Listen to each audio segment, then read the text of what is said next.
please like and subscribe to our channel. Leave your questions and feedback in the comments section. Enjoy the video.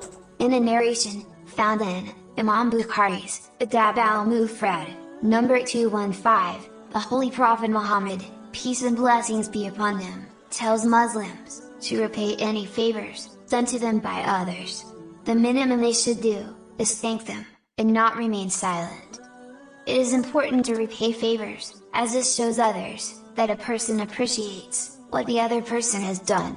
Allah, the Exalted, is the Lord of the worlds, and He still shows appreciation to His servants when they obey Him. So Muslims should show others appreciation too.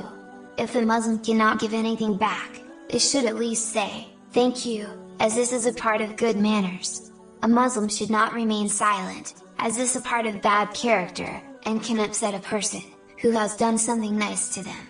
If a person treats a Muslim nicely, they should always treat them nicely, as well. This is a part of thanking them.